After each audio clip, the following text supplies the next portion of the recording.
Salam jumpa pemirsa. Pada kesempatan ini kita akan membahas mengenai pemeriksaan sidang pengadilan. Pertama sekali dalam pasal 153 ayat 3 dikatakan begini. Hakim majelis memerintahkan kepada jaksa penuntut umum untuk menghadirkan terdakwa. Kemudian posisi duduknya hakim berhadapan dengan terdakwa. Penasihat hukum ada di sebelah kiri hakim dan jaksa penuntut umum ada di sebelah kanan hakim.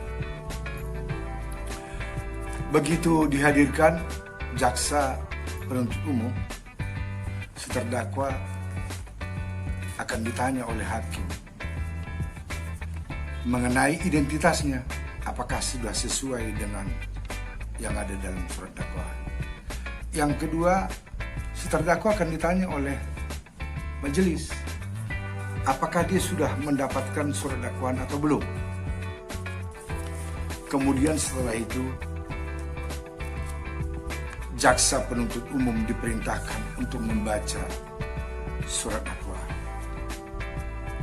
Setelah selesai pembacaan surat dakwaan, hakim bertanya kepada terdakwa, apakah si terdakwa mengerti akan surat dakwaan tersebut. Setelah itu,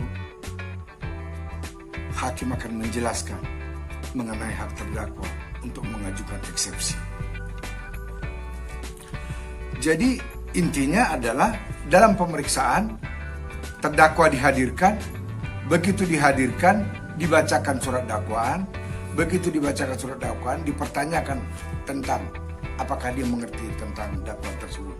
Kemudian diberitahukan bahwa dia punya hak untuk mengajukan eksepsi. Apa itu eksepsi? Eksepsi adalah sanggahan atau tangkisan terhadap apa? Terhadap surat dakwaan. Jadi ada dua hal yang bisa dieksepsi. Yang pertama sekali mengenai kompetensi.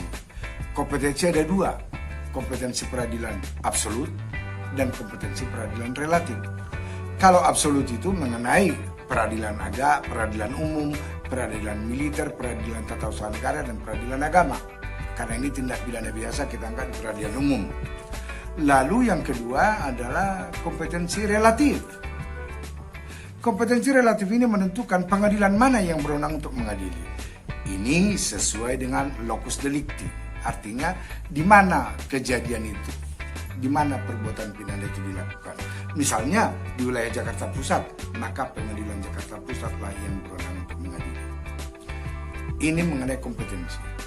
Lalu yang kedua, mengenai pembuatan surat dakwaan. Kita sudah katakan sebelumnya bahwa pembuatan surat dakwaan ini sangat penting karena dia merupakan dasar, sehingga pembuatan surat dakwaan ini harus sesuai dengan ketentuan pasal 143 KUHP yang mengatakan bahwa persyaratan formil mengenai identitas orangnya. Jangan sampai seperti kita katakan kemarin, error in persona. Diperjelas siapa namanya, tempat tinggalnya, tempat tanggal lahir, dan seterusnya sampai pekerjaan. Mengenai identitas orang ini secara formil namanya. Kemudian yang kedua, harus jelas mengenai perbuatan yang dilakukan dan pasal yang ditentukan. Perbuatannya dengan cara bagaimana dia melakukan. Jadi semua harus jelas, baik formil maupun materi. Inti dari eksepsi adalah memberikan kesempatan kepada terdakwa untuk menggunakan haknya. Jadi yang bisa dieksepsi ada dua hal, yaitu kompetensi peradilan dan pembuatan surat dakwaan. Dalam hal ini tidak boleh masuk di dalam pokok perkara. Pokok perkara itu nanti setelah dilakukan pemeriksaan lanjutan. Biasanya kalau eksepsi diterima, maka perkara dihentikan. Kalau eksepsi ditolak, maka pemeriksaan dilanjutkan. Pemeriksaan apa? Mulai dari pemeriksaan saksi, pemeriksaan terdakwa, dan sebagainya. Ini disebut dalam rangka pembuktian. Ini akan saya jelaskan dalam video berikutnya. Saya kira sampai di sini untuk kali ini.